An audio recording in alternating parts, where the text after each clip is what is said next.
Good morning, and welcome to the first session of the Mayor's Fall Update Series.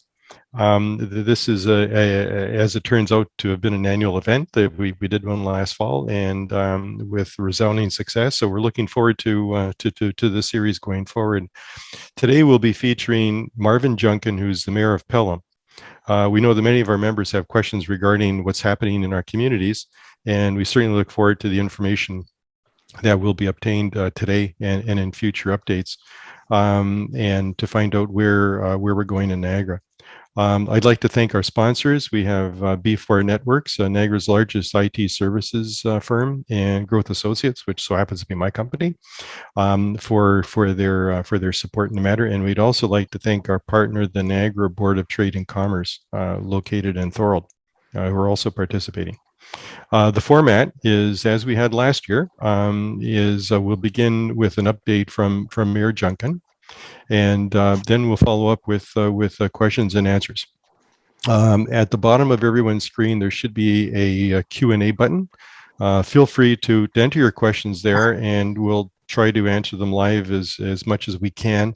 And put your questions down throughout the presentation. Don't wait for the Q&A period. You can do it anytime you like. And if we don't get to your question, our apologies, but we'll try to answer it later offline and see if we can't get you an answer on your question. So please feel free to ask them. Anyways, at this point, I'd like to pass the floor on to Mayor Junkin. And Mayor, it's a delight to have you again on this lovely, beautiful morning in Pelham. I hear it's raining in St. Catharines and Niagara Falls, but Pelham, we just got pure sunshine. So Yeah. It's fantastic. It only rains in Pelham when we order it. Other than that, the sun always I don't know what you do, but your weather selection's perfect. So anyways, we'll go from there. I'll hand you the floor. Okay.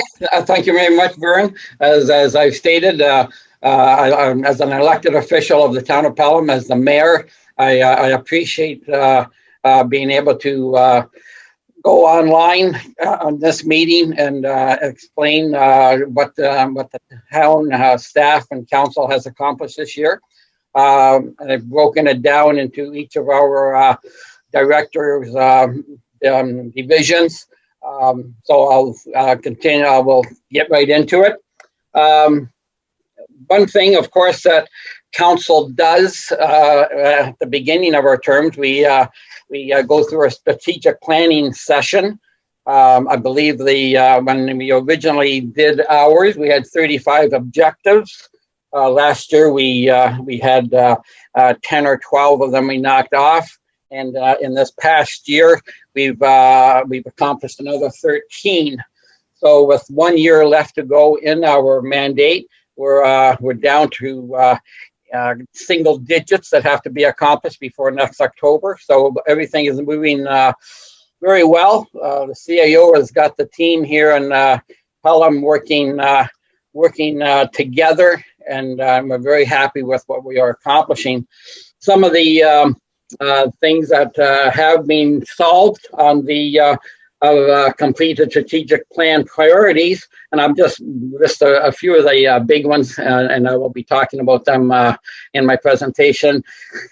Staff was instructed to come up with a short-term rental policy. We were getting various complaints throughout the town, Airbnbs setting up in established neighborhoods, and this, of course, was more or less a countrywide problem. I believe every municipality in the region has addressed this problem. We had the CAO had to negotiate a collective agreement. We'll talk a little bit about that. Of course, we have a strong cannabis industry in the town. We've had a great committee. The Cannabis Control Committee has done great work in helping council establish bylaws to control the odor that seems to emit from these facilities. So we passed numerous bylaws, and unfortunately, I believe all of them are under appeal and before the courts. And of course, with COVID, that is a very slow process going forward.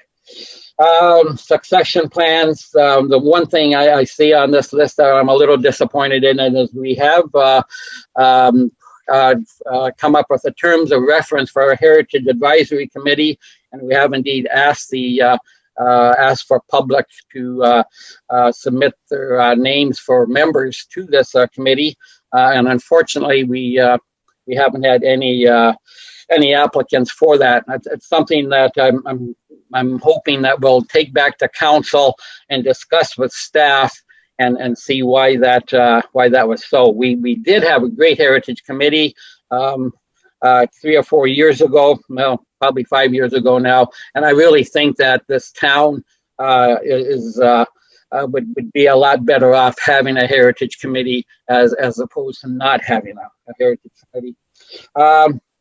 Other things that we're working on, I see joint initiatives. We are in the talks of coming up with sharing building and chief building inspectors with area municipalities. The one thing that we have done, and we're probably the only, the CAO tells me we are the only municipality in Canada that shares our legal counsel, our in-house legal counsel with 2 other municipalities. Great to, I'm glad the CAO initiated that when he, was one of the first things he initiated when he joined our team. And the beauty of that is we've got our own lawyer who splits her time between, like I say, ourselves, Fort Erie and Wainfleet, and the legal, her salary ends up costing us approximately $90 an hour, as opposed to we were paying over $300. So it was a huge, that was a huge step forward for the town. I mean, of course, we weren't big enough to have our own lawyer, but it was great to be able to pair up with Fort Erie and Wainfleet on this initiative.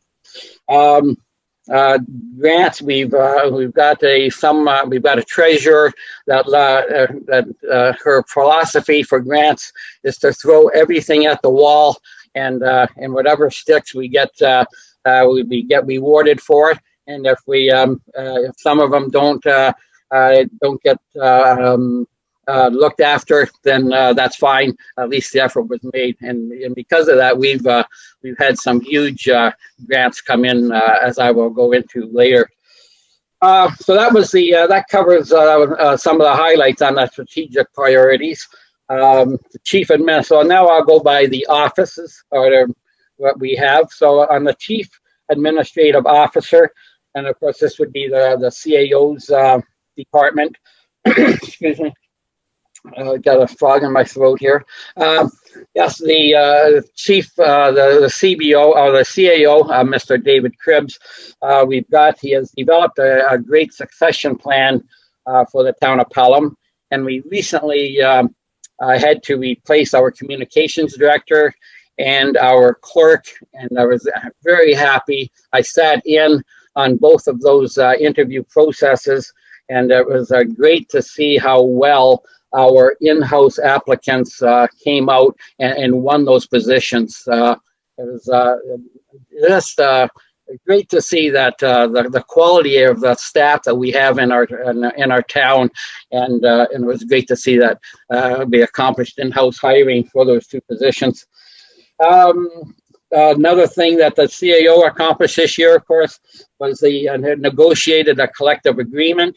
The Public Works Department voted, and as they obviously have the legal right to do, and initiated they joined the union. I have no feelings, they did it, and that's great. And my dad, who was a machinist in Welland for many, many years, he was a steward in that union. So the union workers decide they want to join one, that's great for them. You work with the union, and that's how it goes. And I'm glad to say that the CAO negotiated. We've got 1 year with the agreement under our belt, and we've only had 1 grievance so far from the union. So we're working together as a team, and that's great to see. Let's say another thing came from the chief administrator is we engaged new benefits provider. That was one of the things that we had heard from staff that our previous provider was like jumping through hoops if you did have a claim, and the CAO went out and put together a selection of companies, RFP, and we got a better, what we consider to be a better provider, and there was less costly than the one we had previously. So that was excellent. And I must say, I don't want to blow up my CAO's tires too much. But he did indeed won an award for leadership during the pandemic. And this award was voted on by his peers provincial wide. So it was a great feather in the town of Pelham's cap to have this individual win this province-wide award. And I sat in on many of the EOC meetings, the vast majority of them, and I can honestly say that he kept the team together, him and the fire chief, during this pandemic, and he was a worthy recipient of this award. Next, we go on the clerk's department, and next to public works, I consider, well, I guess I shouldn't pick favorites here. The clerk's department, of course, is the department that is the public face, shall we say, to the residents. If they walk into the office, they talk to the receptionist, of course, but then they're usually put onto the clerk's office for any explanations of town policies. We did change our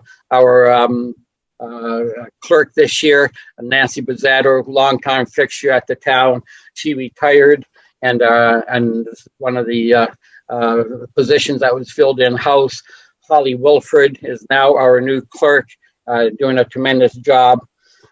And during 2020, the clerk's office had to run a by-election. We had a death on council during COVID, and no one knew. It was a whole new situation, running a by-election during COVID. Nancy at the time was the clerk. Holly was her deputy clerk. They did an excellent job. All after the election, we had nothing but great things from residents commenting on how safe they felt during the election process.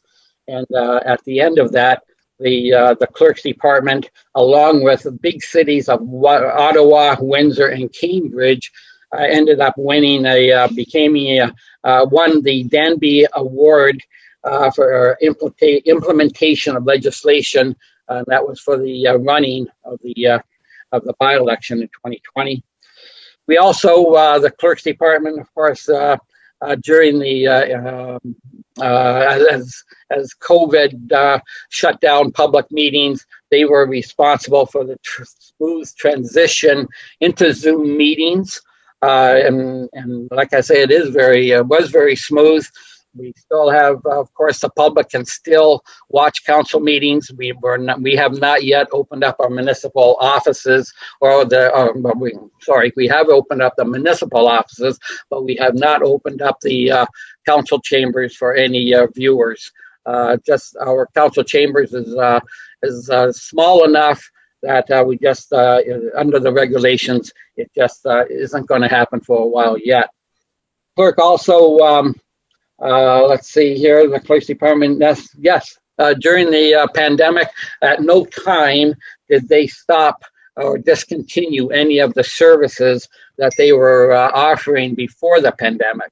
So they continued doing marriage licenses, civil ceremonies, and commissioner of oaths and what have you. So those continued going on, and Pelham was one of the few municipalities in the region that did not discontinue these services. So again, a great feather in the cap of the clerk's department.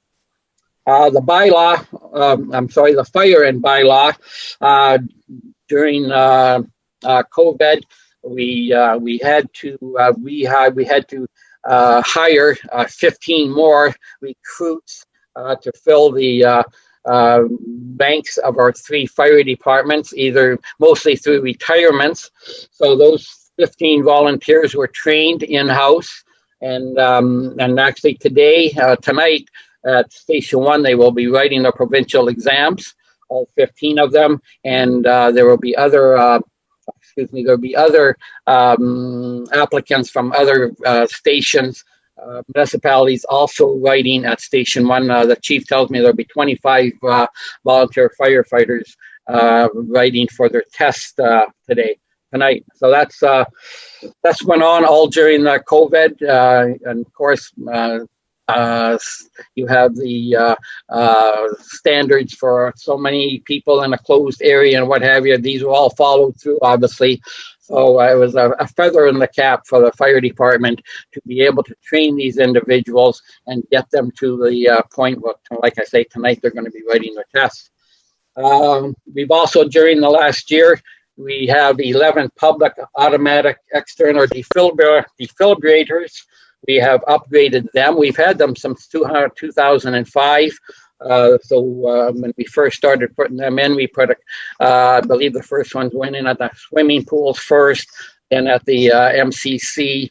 Ended up that right now we have 11 of them. We upgraded those all this year to the newer models. So that was great to see those getting changed up. The Public Works. This year in the 2020, they delivered on a $4.8 million capital budget. A large part of that is the rehabilitation, urbanization of South Pelham Street, the major link between Pelham and Welland. And of course, it's a major north-south artery in the town.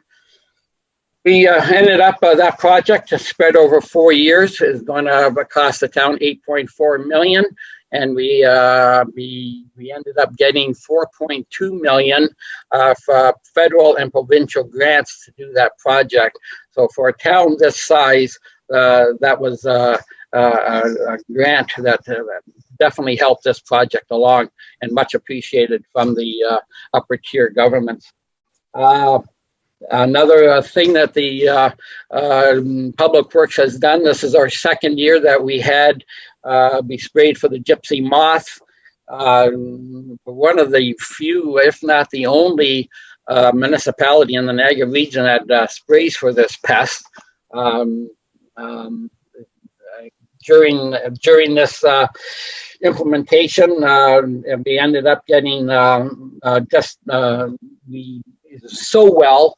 And the fact that the gypsy moth is infiltrating more municipalities, we were getting so many outside requests as to how we were doing it and who we were using. The Public Works actually put together a little booklet, and whenever outside municipality would phone for information, they just, we have this little booklet together, so we will mail that to you, and you should have your questions answered.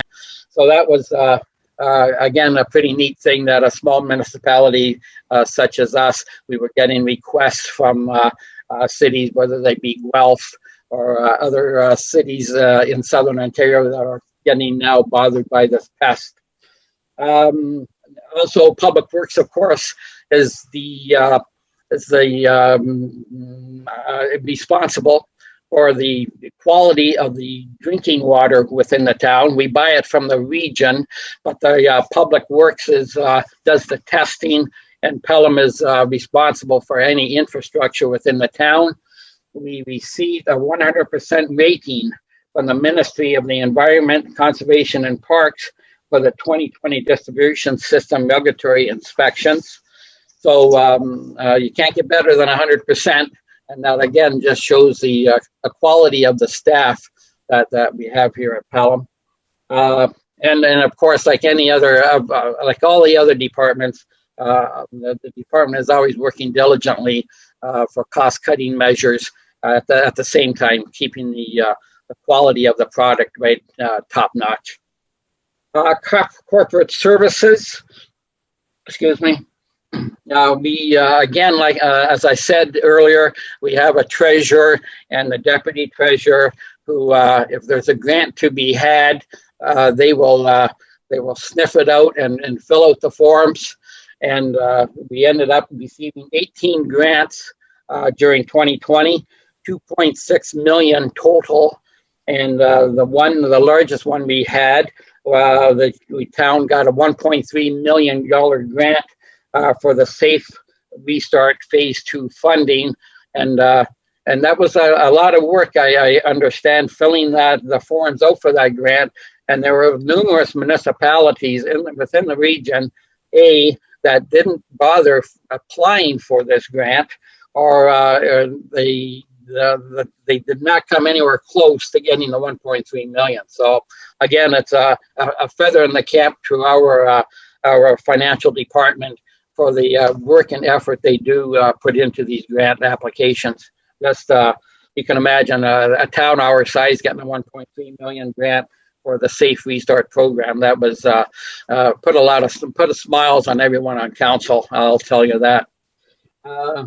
The 2019 annual report, which is just something that the town has done the last 2 years, received 2 awards.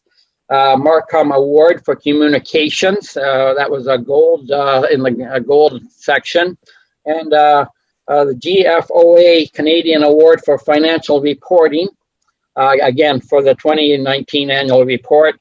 And for I believe it was for the 3rd consecutive year, Pelham was the first municipality within the region, and I think we may have even beat the region itself for reporting the financial information return, which has to be filed every year. And like I say, that was the 3rd year in a row that Pelham was the first to get that done. So that was another great thing for staff. Recreation Department, of course, Vicki Van Ravensway is the director of that organization, director of that. What's the word I'm looking for? Yes, thank you. So they run organize the safe opening of the Meridian Community Center, of course, following Niagara Region public health plans and the provincial statutes also. And that is a big thing, of course. When we have basketball courts, hockey arenas, and of course the protocols, if not daily, they do change on a continual basis, it seems.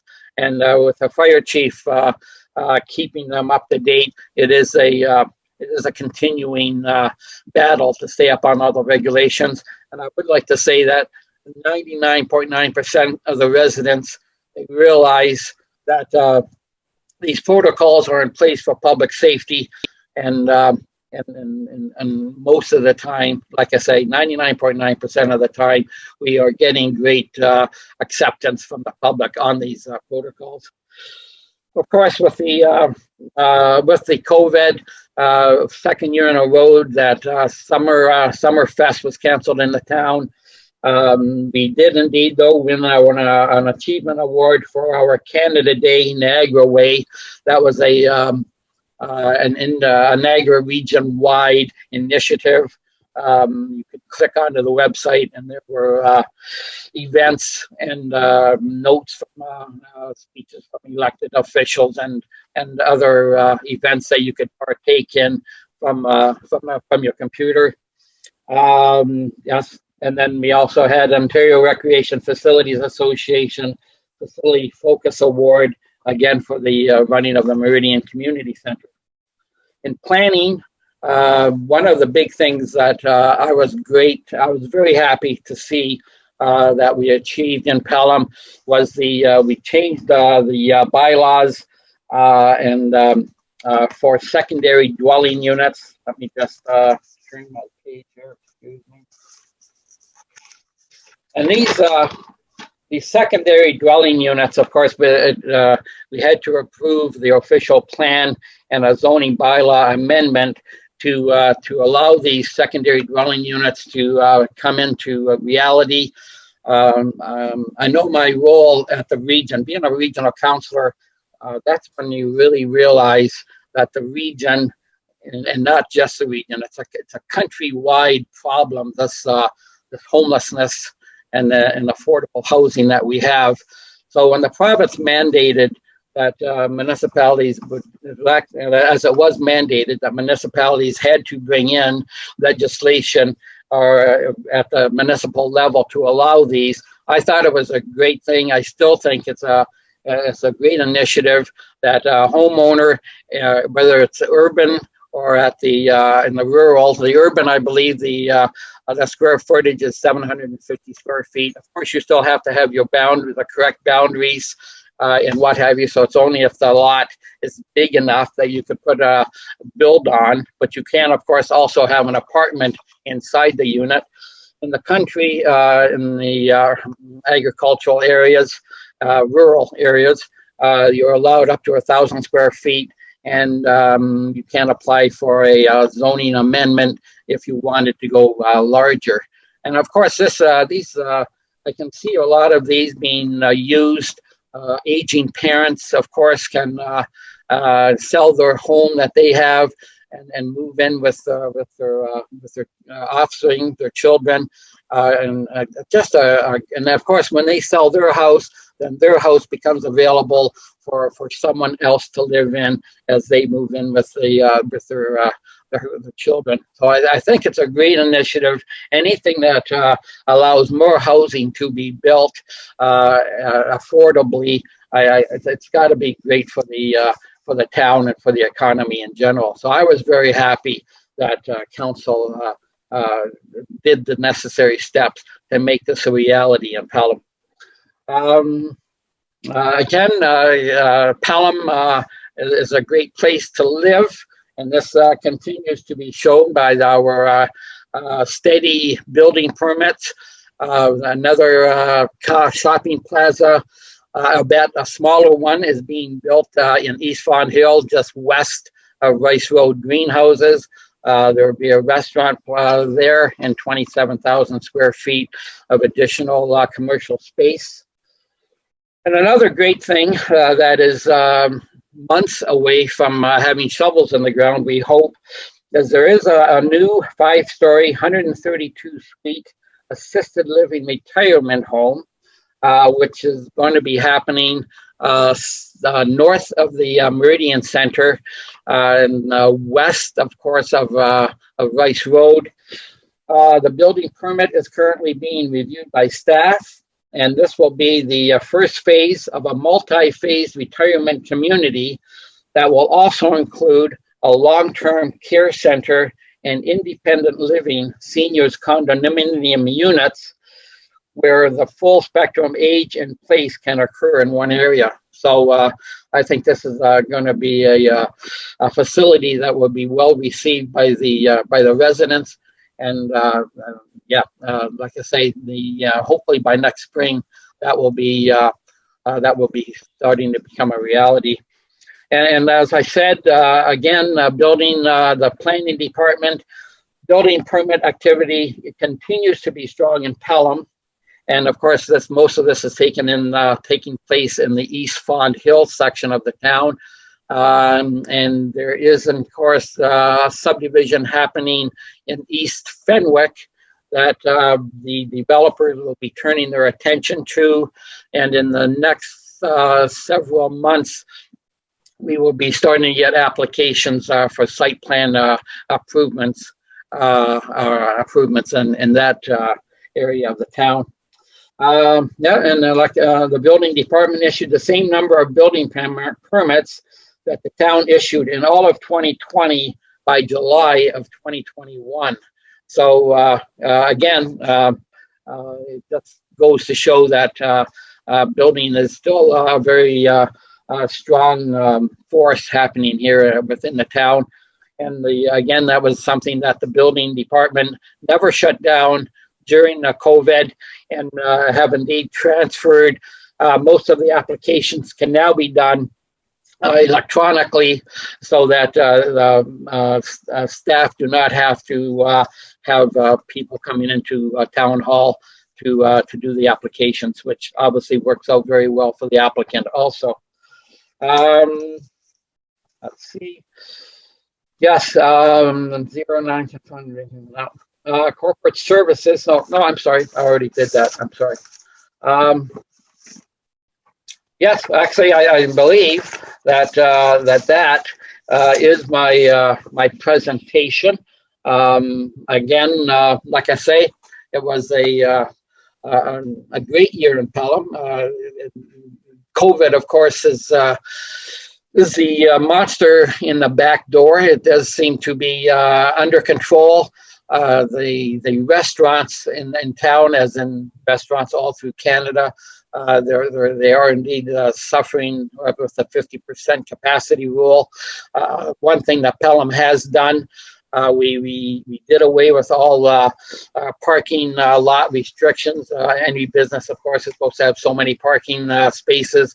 We allowed that to be ignored during the COVID, so that they could put up outside patios, and of course that, I think, made the difference for the last summer when it was so nice outside. They could have that additional capacity for their customers. Going ahead, of course, in the winter, let's hope that as the numbers continue to stay down, they will be able to increase the capacity of their customers indoors. So Vern, that's the town in a nutshell. I guess if I could say one last thing that I didn't have in my notes, one of the most challenging builds, construction projects we've had in Pelham, as far as the environment goes, is taking place even as we speak down in Sulphur Springs. Excuse me. That was a situation where the town road washed out, has been shut down for 5 years.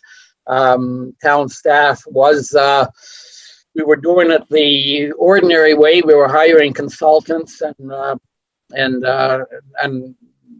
the bill came in from the consultants at about $170,000, and we weren't getting anywhere closer to putting a shovel in the ground. And this council, I believe, wisely put a halt to that, and we put the project out as a design build. It was won by a private contractor in the town of Pelham. And he's been at that now. I believe the project started middle of September. He's now out of the water, which was a main concern for all the agencies involved. Ended up the agencies, NPCA engineers, have looked at the project, and they're very happy with the results that are there. So being outside of the water now, it now has just morphed into our direct road repair, and hopefully by the 1st of November, that road will be fixed and will be open. And the main concern that I had with this, of course, was that we had residents on that road that the situation had deteriorated to a greater extent. There was a very good possibility that we would not be able to offer adequate fire protection to the residents on Sulphur Spring Drive. So this council, finally, we were able to find the finances to get this project done. And again, it's going to be a feather in the cap to this council that this project will be completed weeks. And I guess I should say that this project has two elements to it. So we will have the first element done, the major road repair done this fall, and then next summer we have to go back and fix another bend that is also threatening to fall into the stream. But this was the major one. I believe the tendered amount was around $670,000, just under $700,000 to fix to rehabilitate the stream and to rehabilitate the road. And that's everything is going excellent on that project. And like I say, it was when you start dealing with 3 government agencies, sometimes the emotions run a little high, and I'll say that. But everybody did pull together, and I'm glad to see that this phase of the project, is going to get done. And the 12-mile stream, which has its headwaters in Pelham, but was protected throughout the construction phase. So I just wanted to mention that, because it was a tight project. Had a lot of eyes on it, and the contractor and town staff pulled it out of the hat and did a great job on it. So other than that, Vern, that's what's been going on in the town this year. Like I say, we've all had to deal with COVID. I believe Pelham staff and our workers have all chipped in and have done a great job getting us through this. And let's hope that as we go forward, the COVID will play less and less a role in all of our life going ahead. Thank you. That's awesome. That is absolutely incredible. Hats off to yourself and your team, because it's not a very big team, and I took 4 pages of notes, the type of achievements you've achieved and the amount of work you've gotten done is exhaustive, and it speaks to great leadership. So congratulations. This is fantastic. And I appreciate that, Vern. But I tell you, we've got a great staff team in this town, and when you've got a team that is being pulled together in a cohesive unit, it sure makes the job of the elected officials a lot easier. And I appreciate your words. However, thank you. No, it's awesome. And you know what? Just a personal observation, Mayor, I look at the first year that you came into office versus the Marv Junkin that I see in front of me today. And my goodness, you've learned a lot, you've done a lot, you've pitched in, you've become a true mayor, where you're starting as a novice mayor. My goodness, the amount of information and the amount of learning you've had to do in order to take the lead of this is fantastic. So congratulations. Again, I appreciate that, and you are entirely correct. It was a sharp learning curve, a little different dealing with 100 Holsteins, and then dealing with 18,000 residents and 100 staff members. But I enjoyed every minute of it, and I hope I think I've done a great job of adapting over to the human side of it. Thank you. Well, you had a lot of experience in dealing with BS, so that worked out well, I think. Well, that is one of my lines. I wasn't going to say it, but yes, that definitely that aspect of agriculture carried over quite a bit the mayor's office. Well done, way to go. and on a personal note, I'm a Pelham resident, have been for a long time, since the early '80s, and very proud to be here. And it's a fantastic community. I wouldn't be anywhere else. So yeah. Thank you for that. Yes, it's heartfelt. Yeah. I have a few questions that have come up. So if you don't mind, I'll just jump into them here. One is, an integrated transit system, and as well with the on-demand service. Could you just give us a bit of an update of what you think that's going to mean for the town, and where that's going to go? Yes, and you're right. That is one aspect that I didn't touch on. The fact that we have indeed gone to demand. You pick up a phone, you book an appointment, and no longer standing on a bus route. So that's been great for the town of Pelham. We, of course, the region has been subsidizing us for the last year to the tune of over $900,000. Just as a pilot program, see how that's coming along. As far as the integrated, the politics of running the new system region wide, they're getting that ironed out as to how many commissioners to each municipality. So that's we've got one more year of this pilot program. We just signed up for it. So and like I say, why wouldn't you? It's, we've heard nothing but great things. The drivers are excellent people, very courteous. I guess the one downside, if you're as tech as I am, which is not the best, you do have to learn to do the get the app, and that takes a little bit of maneuvering. But I'm sure everyone has siblings or neighbors that can help them get through that. And once you do get that and get into it, it is they've made it a very easy situation to get the bus and get on the system. So, like I say, we got 1 year left of this of this pilot program, and then once we get that out of the way, it will be all tied in region wide. It'll be, I believe, it's one region wide fare. And yeah, it'll tie into the intermunicipal bus service. It's just public transit is something. It's expensive. You never get your money back, but it's not that's not what it's about. It's providing a service to those who need that service, whether it be students or the elderly or just someone who doesn't want to have a car anymore. So it's a service that once the community offers it, I think it shows that that community has matured to the point where it's a great thing to have in the community. No doubt about that. Neat. Certainly you mentioned the South Pelham, road development and infrastructure improvement.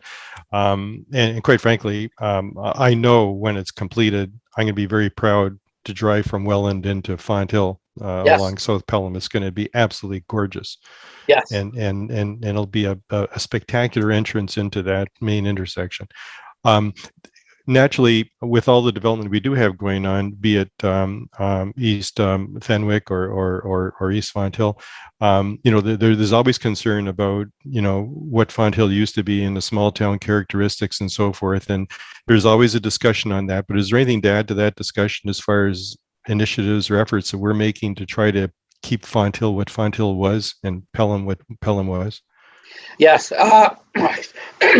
Excuse me. So yes, although I must say that I always think that the small town feeling originates in neighborhoods, and as long as neighbors are friendly and courteous, and you get to know your neighbors as I believe most people in Fonthill do. Of course, that's in the established neighborhoods, and it hasn't quite happened in the new neighborhoods as they fill up. But I'm sure that the neighborhoods that we're building are designed to have the people interact, and I just think that this small town feeling that we hear about, it's up to individuals to keep that feeling alive, to get involved in your community. And we have a great volunteer base in the town, by the way. I see, and of course we have the senior center at the MCC, which is of course designated as a seniors building. So yeah, I know obviously the people that have been here for 60, 70 years, they see the growth.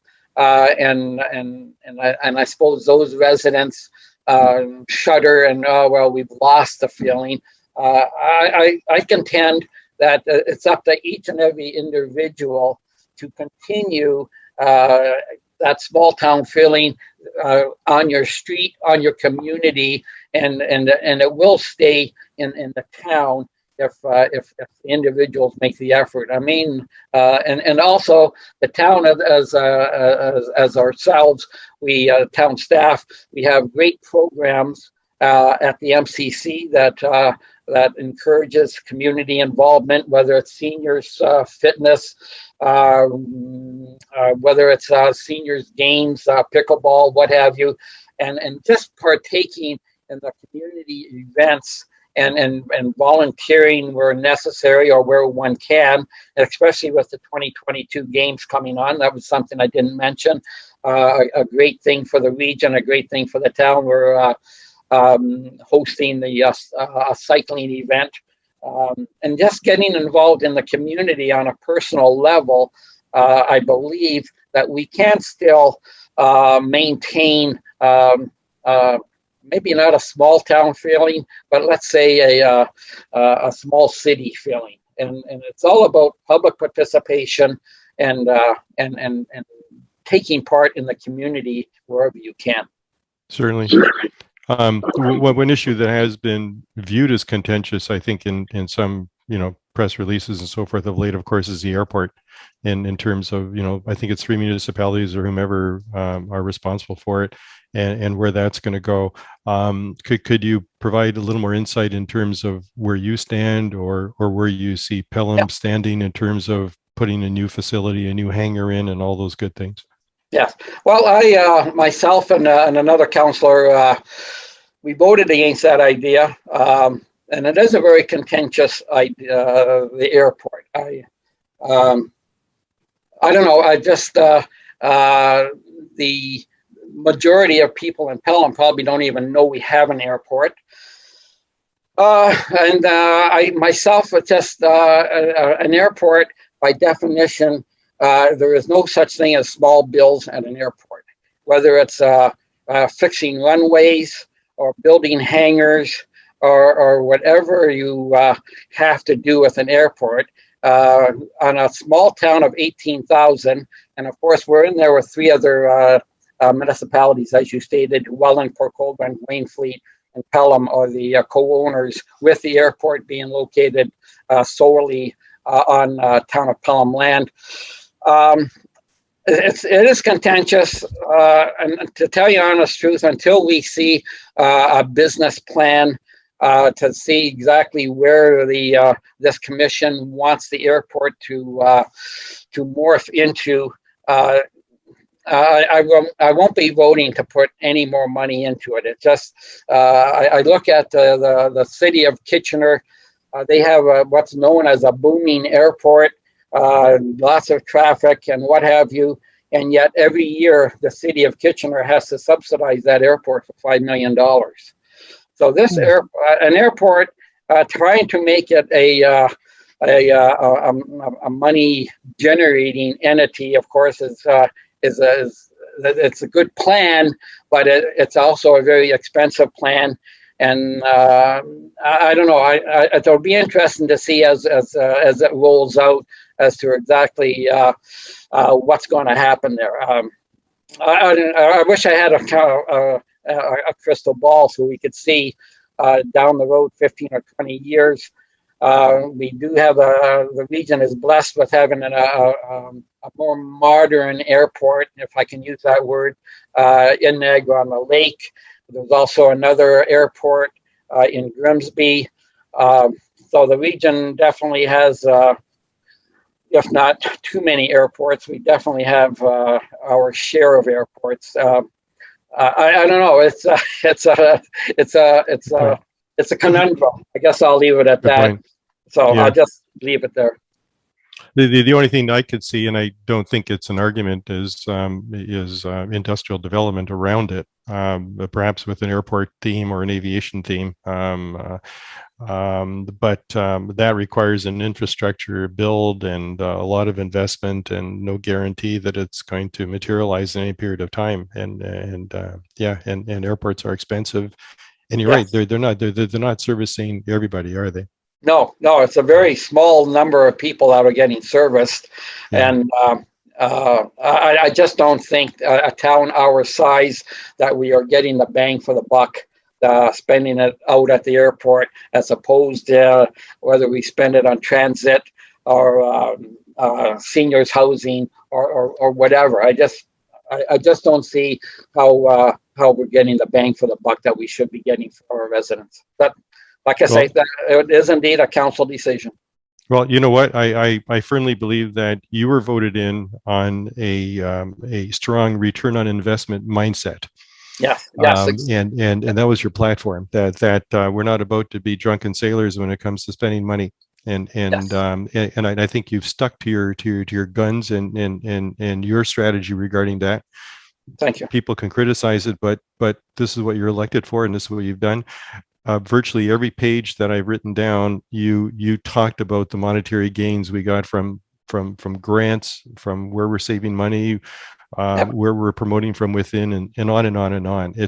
So people have to be very appreciative, at the very least, of the fact that you are using their money judiciously. Yes, excellent. And as you said, the financial picture of the town when I took on this job as mayor, given this job by the taxpayers, was precarious.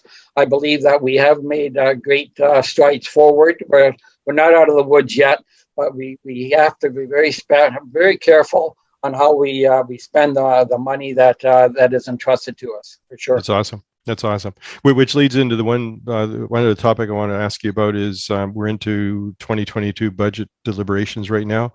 They've already begun. Any comments on how that's going, and any issues you see coming up, or how's that proceeding? No, I was talking to the CEO just before this, before we went on air as such, and the numbers look very promising this year. Obviously, inflation is going to affect us next year, the year after this budget comes out. But this budget is, the staff has done very well.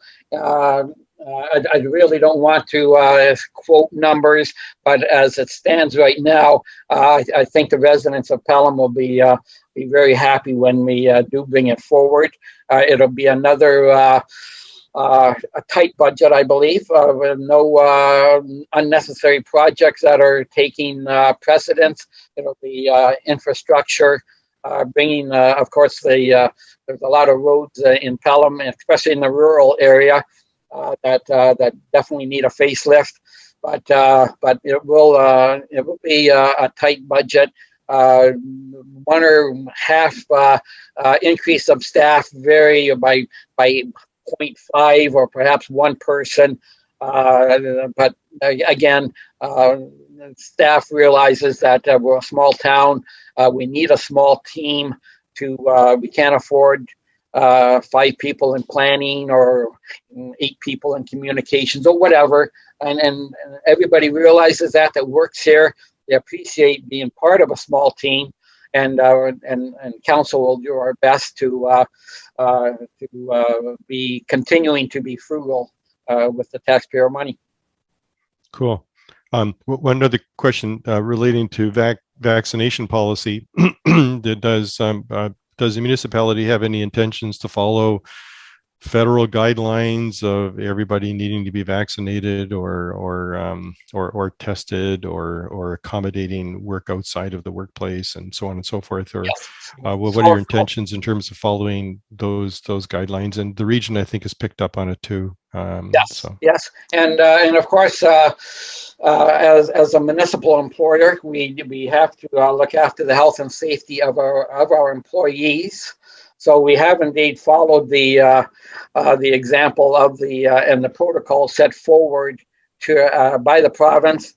We are requiring at this. I'm not too sure of the stages as we go forward, but at one point we will have to have all employees will have to, and it's sometime this month, we'll have to have at least one shot, and I believe it's by sometime in November they will have to be fully vaccinated, or else show us exemptions that were granted to those people.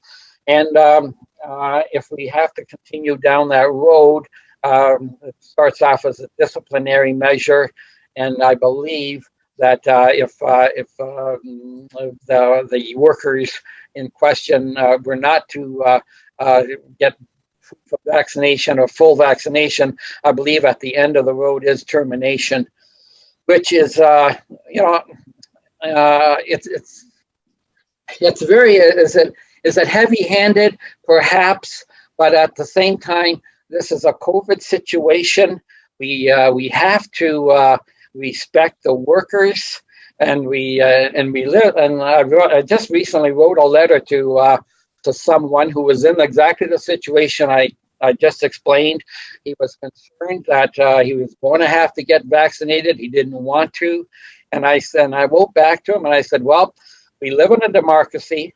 The majority of people feel, as I do, that vaccinations are the one thing that are going to control this COVID mess that we're in, and the choice that people have, if you don't want to get vaccinated, then your choice is to look for another job. It's as easy as that.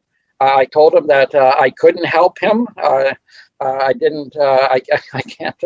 I'm an elected official. I said, I'm sorry. Those are your choices. Right now, the majority of people think that vaccinations are the way to go, and it is the correct policy that at this point in time. I know some people have strong feelings against it, and I can sympathize with that, but. It's just, and tell you the honest truth, if you didn't want to get vaccinated at the beginning of the vaccination cycle, and you wanted to wait to see, well, just what was happening in the rollout, I believe the proof is in the pudding. Look what happened to Alberta. They opened up too soon, and they ended up with a horrific mess out there the last 6 weeks.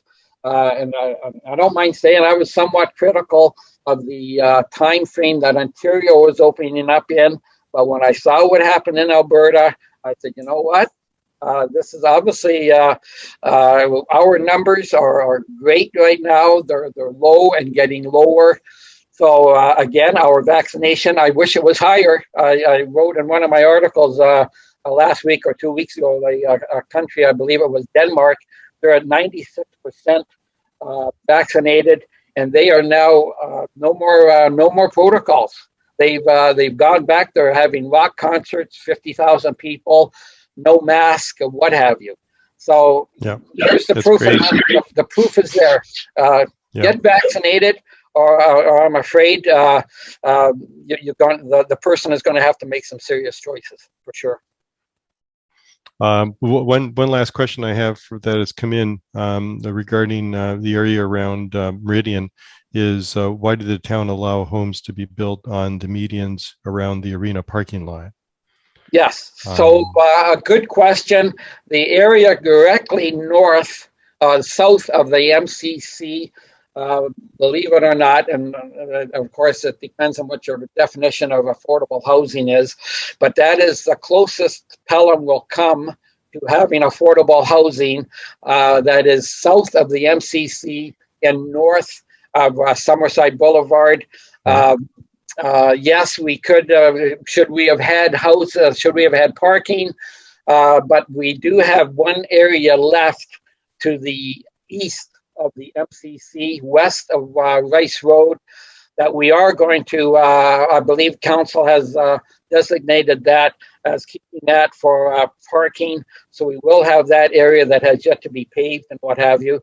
But I know it looks weird having those houses right there, but those houses were sold at a discount because of the location, and those houses were sold before that developer even put a shovel in the ground.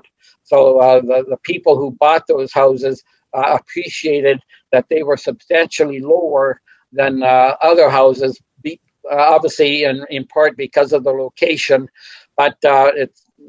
Like I say, the people realized where they were buying and what they were getting, and they appreciated the price point that they started at. So I don't see that we will get additional parking built on the east side of the MCC, And I was just happy to see that we were able to put that kind of affordable housing somewhere within the town. Great. Well, our time is up, you know what, I'll say the Pelham Welland Chamber of Commerce, as opposed to the Welland Pelham Chamber of Commerce, has always had a great relationship with yourself and your staff and the town in general. You've been very supportive of the chamber, and it is very much appreciated. There's no question about it. I want to thank you so much for this morning's discussion, Mayor Junkin. It was enlightening. You had all your ducks in a row. There's no question about it. and that was an impressive presentation. I think it should be passed on for an award somewhere, quite frankly, because it was exhaustive in terms of the things that have been accomplished by you and your people. So congratulations. It's been just fantastic. Well, thanks, Vern. And as I said at the beginning, it's a delight that I can come out here and explain to the town residents or anyone interested in what we are accomplishing in the little town of Pelham. And of course, as you said, the Chamber of Commerce, I appreciate it, as does other members of this town staff and council, the work you guys do for area businesses, trying to get everybody pulling together as a team. It's no different than our CAO doing that same step at a municipal office as you people, as your group is doing, trying to get the business community pulling as a team and helping each other out in our communities. And I really do appreciate the efforts that you and your group, the service you provide to the community, for sure. Thank you. Well, thank you. Thank you. A lot of dedicated people on both sides, I'm sure. Yes. So our next mayor's update is next Tuesday, October 21st, and we have none other than Mayor Diodati from the city of Niagara Falls. They call him Mr. Hollywood. Yes. There you go, which I'm sure will be entertaining. So we should be selling tickets and popcorn for this one, but you know. Yes, indeed. Yes, indeed. Very entertaining. And he'll probably hear that and basically get back at me for it, but nonetheless. So you can register today for that session. Please do. And we have a number of weekly webinars and other networking activities taking place. In fact, we have a large number of activities taking place within the chamber right now. So anybody who's interested in seeing what's there, go to the website for more details, and there's a lot going on. Mayor Junkin, thank you so much again, and it was delightful. This conversation was as good as the weather this morning. So there you go. Okay, again, thank you for the opportunity, and have a good day, Vern. You too. Thanks a lot. Okay, take care. Bye-bye.